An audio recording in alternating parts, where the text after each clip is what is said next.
मालिक फरमा रहे हैं कि 12 साल में उसको मजलिस मोहम्मदी तक मुरीद पहुंचाना होता है।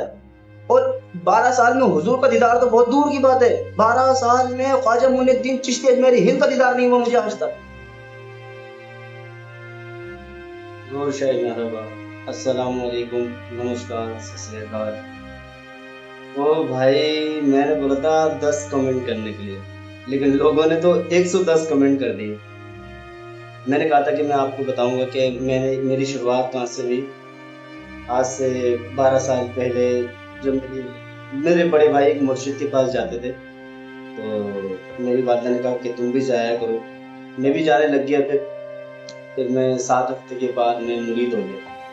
मुरीद होने के बाद अब मुझे पता ही नहीं था मुरीद क्यों होते हैं। अक्सर पाकिस्तान में भी लोग मुरीद हो जाते हैं, उनको पता ही नहीं होता। तो मुरीद होने के जब 12 साल गुजरने लगे, यानी कि 11 साल 6 महीने हो चुके थे मेरे को, उस टाइम पे मेरे पास यूट्यूबर तो मैं बन चुका था, पैरानॉर्मल शो करने लग गया था मैं। फिर उसके बाद अर्निंग होने लग गई। अब अर्निंग की कमाई जो है, जब तक मैं मुर्शिद को खिला रहा था तो वो मेरे लिए हलाल थी। जब मैंने मुर्शिद को खिलाना बंद कर दी वो यूट्यूब की कमाई, तो वो मैं हराम खाने लग गया हूँ। अब मैं हराम खा रहा हूँ यूट्यूब की कमाई। अब वो ऐसा होने लग गया था मेरे साथ। तो ये एक वीडियो थी जो मालिक की मेरे सामने आई थी।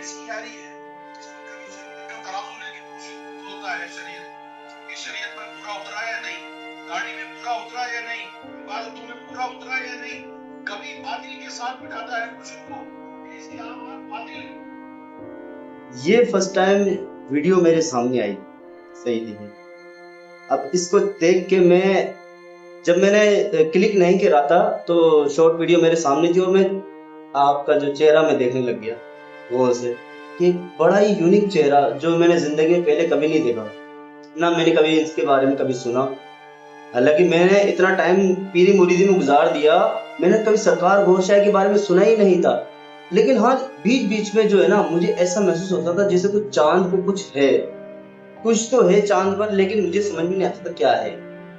इसी तरह हमारे उसी आस्थाने के अंदर ही जो है एक शख्स आया था मेरी पीठ पीछे, और उसने मुर्शिद से जो है ना बातें करी थी कि हमारे मुर्शिद का चेहरा चांद पर है, आप देखें। तो जब मैं आस्थाने जब पहुंचा तो किसी किस्म की बातें चल रही थी, वो शख्स जा चुका था। तो वो किसी से बातें कर रहे थे कि भाई ना, अब मैं सुन रहा हूँ बीच में कि हमारे मुर्शिद का चेहरा चांद पर है, देखो कंप्यूटर में। तो कंप्यूटर में ही लगाया होगा। तो ये दूसरा हैंड था मेरे लिए। और फिर जब मैं ना कुरान शरीफ की तिलावत सुनने लग गया, मैं 7.5 साल तक मैं सिर्फ कुरान शरीफ की तिलावत सुनता रहा। मुझे समझ में नहीं आता था कि एक बात शुरू कहाँ से हो रही है, खत्म कहाँ पर हो रही है। अचानक से कोई ना कोई बात, जैसे मालिक फरमाते ना, अचानक से शुरू हो जाती कोई बात। तो ये मैं कंफ्यूजन थी, यार ये चक्कर क्या है, ऐसा क्या माजरा। अरबी तो हमारी समझ में नहीं आ रही, लेकिन जो उर्दू है उसमें कुछ गड़बड़ी लग रही थी मेरे को। क्या अचानक से शुरू क्यों हो रही है, इसकी शुरुआत की बात कहाँ है। तो ये जब मालिक के पास में आया हूँ, अल्लाह टीवी से जब मैं जुड़ा हूँ, तो फिर मुझे समझ में आई सारी चीजें। अच्छा, वापसी पीछे आते हैं। उर्स हो रहे हैं, चंदे नजराने हो रहे हैं, हाथ चूम रहे हैं, सब कुछ हो रहा है, लेकिन रूहानियत का नाम तो है, लेकिन रूहानियत महसूस नहीं हो रही। जब सैयदी की वीडियो मेरे सामने आई, मैंने सैयदी की वीडियो को क्लिक करा और मैंने वीडियो सुनी, और बस मुझे झटका लगा। मेरे ये हाथ और एक उल्टी टांग, सीधा हाथ और उल्टी टांग, पूरे एकदम झंझनाहट हुई मेरे। ये क्या सीन। कंपनी में था मैं, आई थिंक मैं कंपनी में था, कंपनी में बैठ के मैं सुन रहा था मैं। और जब मैं सुनी तो मैं घर पे आया। घर पे आने के बाद मैंने चैनल पर गया, 10-12 वीडियो डाउनलोड कर ली, बड़ी बड़ी 10-12 वीडियो डाउनलोड कर ली, और मैंने कंपनी में एंट्री लगाई। मैं सुनता रहा, मुझे मजा भी आ रहा सुनने में। अब मैंने ये रेगुलर मामूल बना लिया, 6-7 घंटे रोजाना मुझे सुनना है। रोजाना मैं 20-25 वीडियो डाउनलोड कर लूं। इस तरह करते करते करते उस टाइम पर जो है ना, तकरीबन 6.5 या 7.5 लाख सब्सक्राइबर थे अल्लाह टीवी पे। अभी तो 1.5 मिलियन से भी ऊपर, यानी कि 16 लाख से भी ज्यादा हो चुके हैं। तो इस तरह करते करते करते करते 3 महीने लगे। मैंने सारी वीडियो देख डाली, 3 महीने में सारी वीडियो देख ली। अब मेरे आगे जो बंदा बैठ के जो काम कर रहा था, तो उसको भी मैं बातें बताता रहता था। फिर मैं उसको भी सुनाने लग गया, उसको भी बताने लग गया। अब होता क्या है, इसी बीच में मैं अपने मुर्शिद से सवाल करता हूँ जिक्र कल्ब का, कल्ब सलीम का। अब बोल रहा है, जब मैंने उनसे कल्ब सलीम का सवाल किया तो कह रहे तुम तो मुल्लाओं वाली बातें कर रहे हो। मैं मुल्लाओं वाली बातें कब कर रहा हूँ। अब ये वो दौर था जब मेरे 12 साल पूरे होने वाले थे, लेकिन मैंने चुप कर लिया, मैंने कुछ जवाब नहीं दिया। अब वहां पर जितने मुरीद थे ना, अच्छा मैं एक बात बताऊं, मेरे जो जितने भी घर वाले थे ना, पूरे घर वाले माँ बाप से लेकर दामाद तक, बहू तक, सारे उसी पीर के मुरीद थे। मेरे दोस्त तक भी उसके मुरीद थे। अब अंदाजा लगा ले कितनी बड़ी उसने पकड़ बनाई हुई थी। लेकिन आपके भाई पर सरकार का करम हुआ। कैसे? जो तालीम मुझे शहीद के जरिए मिली, अब जितने भी मुरीद थे ना, मैं हर मुरीद को एक एक करके बताने लग गया। अल्ट्रा टीवी की तालीम, सरकार गौर शाही सईदी की जबानी जो हमें तालीम मिली, वो तालीम में एक एक हर बंदे को एक एक करके बताने लग गया। और बताते बताते बताते बताते अभी मैंने बेत खत्म नहीं करी है, मैं सबको बताने लग गया एक एक करके। और तकरीबन 12-13 मुरीद मैंने बता दिए, उन सबको बताया। अब उन सबका दिल खट्टा हो गया। मैं मुर्शिद का तो ये काम होता है, ये हमसे क्या ले रहा है। आखिरी बार मैं उसके पास गया, मैंने उसको बताया कि अच्छा, मैंने सरकार की वीडियो में देखा सरकार बार बार इमाम मेहदी का नाम ले रहे हैं, सईदी बार बार जो इमाम मेहदी का नाम ले रहे हैं, चांद सूरज हजे असवद की बातें कर रहे हैं, लेकिन मैंने किसी चीज को झुटलाया नहीं। लेकिन मैंने उन चीजों को जो है, मैं माफी चाहता हूँ, मैंने उन चीजों को साइड में रख दिया। जो मालिक जो ये फरमा रहे हैं ना, मुर्शिद की शान में जो भी बात फरमा रहे हैं वो तो हक है, लेकिन ये जो चांद सूरज हजरे असवद वाली चीजें है ना, मैं इनको अभी समझना नहीं चाह रहा। वो क्या कहते हैं, जहन एक्सेप्ट नहीं कर रहा अभी।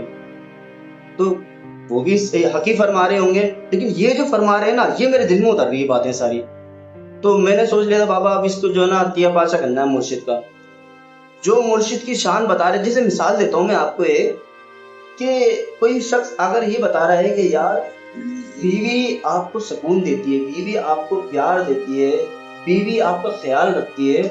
अब मैं ये सोच रहा हूँ बैठ के, यार मेरी बीवी तो मुझे ऐसा कुछ नहीं देती, मेरी बीवी तो अलग सोती है। अब मैं ये सोच रहा हूँ, बड़ी भोंडी मिसाल दे रहा हूँ मैं, तो अब मैं ये सोच रहा हूँ यार ये मेरा कैसा मुर्शिद है, ऐसी तो कोई तालीम हुई नहीं।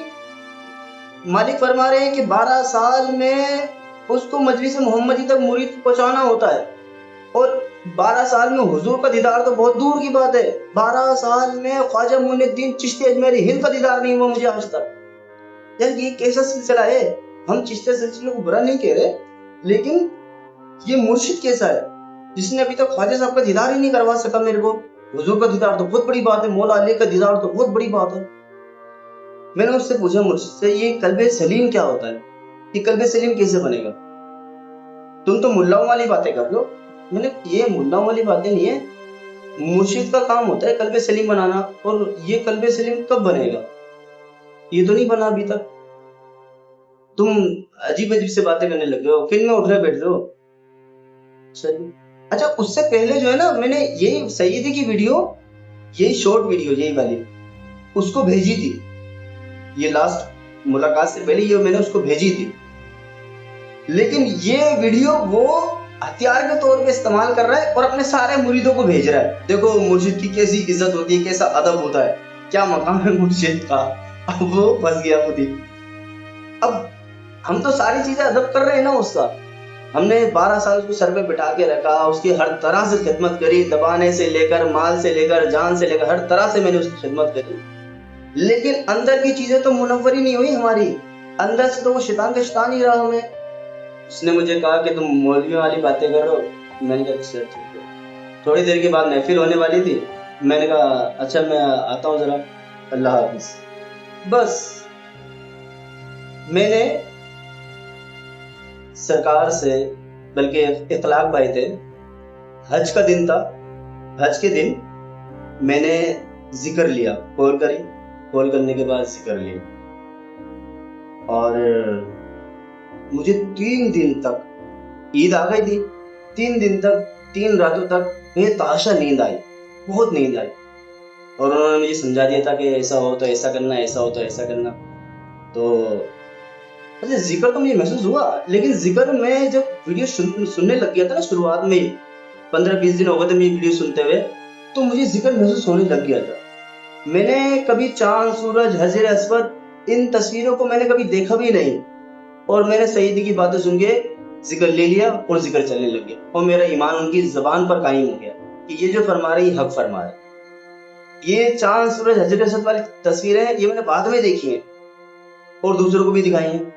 ये आप लोग मुझे कमेंट करके जरूर बताना कि आप लोगों ने जब जिक्र लिया, सईदी के मानने वाले बने, सरकार के मानने वाले बने, तो आप लोगों को किसी ने बताया था या आपके सामने कोई वीडियो आई थी? कि ये आप मुझे जरूर कमेंट करके बताना। अच्छा, अब जिक्र लेने के बाद मैंने एक वीडियो बनाई, जैसे कि मैंने पहले बताया कि मैं चिश्तिया सिलसिले की बहुत वीडियो बनाई है, मैंने बेतहाशा वीडियो बनाई है, तो मैंने सारे डिलीट कर दिए। तो वीडियो में मैंने कहा कि मैं फलां बिनते फलां से मैं अपनी बैत खत्म करता हूँ। अब जब मैंने वीडियो को अपलोड करी है, ओए होए होए होए, जो इनके पिछवाड़े में मिर्चें लगी हैं, क्योंकि मेरा एक नाम था भाई पाकिस्तान में, जिस शहर में बोले पाकपतन जाना है फैजान, चलो भाई इतना पैसा लगेगा, वहां जाना है, इतना खर्चा आएगा, इतनी छुट्टियां लगेंगी, इतने दिन लगेंगे, चलो भाई। मेरा खर्चा थोड़ा बहुत मुर्शिद के खर्चे में भी अपना खर्चा मिलाना पड़ता था, क्योंकि मुर्शिद है ना। लाहौर जाना है, रहीम यार खान जाना है, हमारा उर्स है, हमारे मुर्दादा का उर्स है, हमारे नाना का उर्स है, हैदराबाद जाना है। मतलब फैजान एक मोटी मुर्गी था, और जब हमने यूट्यूब पे पैसा देना बंद कर दिया तो हम हराम कमाने लगे, हराम खाने लगे। और जब उन्होंने ये वीडियो देखी तो उनके पिछवाड़े में आग लग गई। अब तो उनकी हो रही बदनामी, क्योंकि मेरा एक नाम था, मैं तो उनकी एक रीढ़ की हड्डी था, उनका बदनाम होने लग गया। यार ये क्या सीन हो गया, इनने कहां से छोड़ दिया हमारे को, उन्होंने वीडियो बना दी है तो हमारी बदनामी हो रही है सिलसिले की। तो फिर इन्होंने घर पे बंदे भेजे, मुझे धमकियां दिलवाई, मेरे भाइयों को धमकियां दिलवाई, पुलिस की धमकियां दी, हर तरह से इन्होंने मुझे परेशान किया। लेकिन सरकार की ताकत, सरकार ने मुझे ताकत दी ना, उसके मुकाबले में ये कुछ भी नहीं है भाई। आप ये सोचे ना, बहुत सारे मुरीद छोड़ छोड़ के गए, लेकिन वो खुद गए, दूसरों को नहीं हटा सके। सरकार की इतनी करम नवाजी हुई मुझ पर कि मैं खुद तो निकला और 12-13 लोगों को भी लेके निकला वहां से मैं, और उन सब ने बैत खत्म कर दी। अब आस्थाना वो ऐसा हो गया खंडर, नहुसत बरस रही। मैंने हाल ही में जाना हुआ मेरा, तो दूर से मैंने देखा नहुसत बरस रही। तो ये सरकार की करम नवाजियां कि मैं खुद तो निकला और दूसरों को भी लेके निकला। यार मैं क्या हूं, मैं तो कुछ भी नहीं हूं। जी सरकार की अता है, सरकार का करम है कि मैं इन सबको लेके निकला, और फिर तालीम भी करी, सबको जिक्र दिलवाया, एक एक करके सबको जिक्र दिलवाया, सबको जिक्र महसूस होने लगे। जो नफसा नफसी जो लड़ाई झगड़े होते थे, अब वो एक हो गए, क्योंकि एक ही नूर आ गया ना, सब में एक हो गए साथ।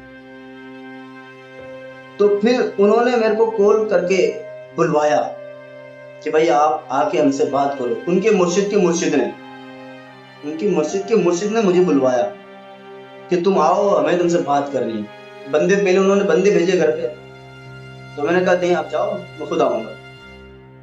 तो ये सरकार की करम नवाजी, मैं अकेला वहां गया, और बंदे रखे हुए थे उन्होंने, चौड़े चौड़े समझते ना, भारी बदमाश टाइप के, तो बंदे बिठाए हुए उन्होंने। अब उन्होंने मेरे से सवाल किए कि आपने ऐसा क्या हुआ, चले गए, वीडियो बना दी, वीडियो तो नहीं बनानी चाहिए थी ना। मैंने कहा ये शैतान का बच्चा, खबीस का बच्चा, ये औरतों को गले लगा रहा। ईद पर मैं इससे मिलने गया हूँ, इसने मेरे को तो गले क्या लगाएगा, इसने औरत को गले लगाया मेरे सामने। ये कैसा मुर्शिद है जो औरत को गले लगा रहा है? ये शरीयत में जायज है? तरीका तो तुम्हारे पास है नहीं, शरीयत बची है थोड़ी बहुत, उसमें भी तुम इस तरह के हरामीपन कर रहे हो। ये कैसा इस्लाम है, ये कैसी रूहानियत है, ये कैसी तरीकत है भाई? किसको चूतिया बना रहे हो तुम? अब ये सारी बातें हुई हैं। अब मैं इस टेंशन में था, क्योंकि मालिक ने फरमाया कि जब तुम साहिब मजार पर जाओगे ना, क्योंकि तुम मोमिन बन गए हो, तुम्हारा दिल जिक्र कर रहा है, कल तुम्हारा जिक्र कर रहा है, अब तुम साहिब मजार पे जाओ, अगर वहां जेन्युइन पीर है, कोई कामिल वली दफन है वहां पर, तो आपका दिल भी जिक्र जो है वो तेज हो जाएगा। अब मैं ये सोच रहा हूँ क्योंकि मुझे टेंशन है ना, एक अकेला बंदा हूँ, टेंशन है, परेशानी है कि मैं वहां पर जाऊं और कोई मसले मसाइल ना हो जाए, क्योंकि मैं नया नया था ना उस टाइम पर, कोई मसले मसाइल ना हो जाए। तो ऐसी सिचुएशन में दिल तो ऑटोमेटिकली धड़कन तेज लग जाएगा, बहुत स्पीड से धड़केगा। तो अब मैं इसको कैसे समझूंगा कि ये जो जिसके पास मैं जा रहा हूँ कि ये वली है या नहीं है, क्योंकि ये तो धड़कने शुरू कर देगा घबराहट की वजह से। लेकिन सरकार का करम देखें, मैंने कॉल करके सिर्फ अपनी भाभी को बता दिया था कि घर में किसी को नहीं बताना, मैं वहां मिलने के लिए जा रहा हूँ। बस तुम्हें बता रहा हूँ कि अगर कुछ हो तो फिर बता देना, अगर मैं आधे घंटे में कॉल ना करूँ तो फिर बता देना घर में सबको। तो मैं वहां पहुंचा, सरकार का करम, ठंडा पड़ा, कोई घबराहट नहीं, कोई टेंशन नहीं, कोई तेज नहीं धड़क रहा। सुकून से आपके भाई ने वीडियो बनाई, बात करी, वीडियो बनाई, बोला हाँ, उसने बोला बयान रिपोर्ट करवा दो। वो मुर्शिद आया ही नहीं भाई, मुर्शिद नहीं आया, मुर्शिद से बात कर रहा हूँ, उनने मुर्शिद को कॉल करी, आप आओ बात करो, वो आया ही नहीं। तो फिर मैंने उसी का मोबाइल लेके, उसके मुर्शिद यानी कि दादा मुर्शिद का मोबाइल लेके वीडियो रिकॉर्ड करी और बयान दिया पूरा, ये इतना हरामी है, मैंने इसलिए छोड़ा है इसको, मैं बयान रिकॉर्ड करवा के मैं आ गया। वो दिन और आज के दिन है, ना कोई कॉल आई ना मैं वहां पर गया, 3 साल गुजर चुके। लेकिन ये सरकार की करम नवाजियां हैं, उनका बड़ा एहसान है कि आज मैंने कई लोगों को, कई लेडीजों को, कई जेंट्स को, कई अपने से बड़े उम्र वालों को, यानी कि 70-75 साल की उम्र वाले लोगों को जिक्र दिलवाया। मेरे वसीले से सरकार ने मुझे एक छोटा सा वसीला बनाया और उन्होंने जिक्र लिया। तो आज सरकार के करम से बड़ी अच्छी जिंदगी गुजर रही है, सरकार की करम नवाजियां हैं। आप एक बात नोटिस करें कि वो भले से डब्बा पीर था, लेकिन उसके पास अमलियात तो था ना, वो चाहता तो कुछ भी कर सकता था। और ख्वाब में मेरे को कितनी बार ऐसे ख्वाब आए, ऐसी चीजें नजर आई कि वो मुझे महसूस हो रहा था कि वो मेरे पर अमलियात कर रहा है, वो हमारे घर पे अमलियात कर रहा है, मेरे पर अमलियात कर रहा है। लेकिन अब उसको ये तो नहीं पता है ना कि मैं कौन हूँ, मैं सरकार बादशाह का गुलाम हूँ। अब सरकार, अब तुम मेरे पे अटैक कर रहे हो तो इसका मतलब क्या है? सरकार की निस्बत है, सरकार की निस्बत से जुड़ा हुआ हूँ, बेवकूफ इंसान, कुछ भी असर नहीं होगा, बल्कि उल्टा मुंह की खाओगे तुम, कोई फर्क नहीं पड़ेगा। तो मैंने आपसे गुजारिश है, मैं अपने मुर्शिद से मुखातिब हूँ, अगर वो सुन रहा है तो मेरे भाई आज भी वक्त है, अल्ट्रा टीवी भी आपके सामने है, अल्ट्रा टीवी को ज्वाइन करें, छोड़ो ये पीरी मुरीदी, ये तुम्हारे बस की बात नहीं। जिस तरह हम काम धंधा करें उस तरह तुम भी काम धंधा करो, सरकार गौर शाही का दामन पकड़ लो, निजात मिल जाएगी तुम, वरना और कोई निजात का रास्ता नहीं है। दुनिया में सिर्फ शैतान भरे हुए। ये थी एक मुख्तसर सी स्टोरी जो मैंने आपसे कहा था कि मैं बताऊंगा। आज सरकार का करम है कि मैंने दोबारा कम बैक किया और वीडियो बनाई, मैंने बहुत सारी वीडियो बनाई, अभी भी बना रहा हूँ सरकार के करम से। और मैं खुद महसूस करता हूँ कि सरकार की इतनी अता है कि मैं अगर कोई भटकने लगता हूँ तो फौरन सरकार की रहनुमाई होती है। मैं ज़ाहिरी तौर पर ना कभी सरकार बादशाह से मिला हूँ, ना कभी मालिक से मिला हूँ ज़ाहिरी तौर पर, लेकिन एक मैंने 12 साल में कभी इतना मुर्शिद से कभी फैज़ नहीं लिया, मिलने के बाद, सीने से सीना मिलाने के बाद भी कभी इतना फैज़ नहीं लिया, जो कि इतना दूर इंग्लैंड में है वो, और वहां से यहाँ पर इतना फैज़ आता है कि मैं चाहता हूँ कि बस जल्द से जल्द मौत आ जाए। जो मिलना था ना वो मिल गया, कल में सलीम, अब भले से मौत आ जाए, टेंशन ही नहीं है कोई, फिकर नॉट। मेरी ख्वाहिश ये है कि बात जल्द से जल्द इस दुनिया से चले जाए, वो ज्यादा बेहतर है, क्योंकि जितना इस दुनिया में रहेंगे ना उतना ही शैतान से जंग करनी पड़ेगी, अपने नफ्स से जंग करनी पड़ेगी, और बड़ी मुश्किल है जिंदगी जीना। लेकिन ये जीना भी जरूरी है, क्योंकि और लोगों को मिशन बताना भी है। जब तक सरकार ना चाहे आपको मौत आ नहीं सकती, सरकार के हुक्म पे मौत आएगी। मैं बहुत ज़्यादा दिल से माफ़ी चाहता हूँ आप लोगों से, अगर मेरी कोई भी बात बुरी लगी हो, पुराने लोगों को, नए लोगों को, क्योंकि मैं पैरानॉर्मल शो भी नहीं कर रहा हूँ और मेरा दिल भी नहीं करता ना। हाँ, कुछ दिन मैं लाजमी करूंगा। जिस दिन मेरे पास सारी चीजें होंगी, लोकेशन पे रियल होगी, उस दिन मैं रियल शो करके दिखाऊंगा। मेरी कोई बात बुरी लगी तो मैं चाहता हूँ आपने पूरी वीडियो देखी, आप लोगों का बहुत बहुत शुक्रिया। बहुत बहुत एहसान है। मैं एक और वीडियो बनाऊंगा जिसमें आप लोगों को बहुत मज़ा आएगा। एक ड्रामेटाइज होगी वो वीडियो, बड़ी वीडियो होगी, ड्रामेटाइज जिस तरह ड्रामे बनते हैं उस तरह की वीडियो होगी और आप लोगों को बहुत मज़ा आएगा। तो अच्छा ही मेरा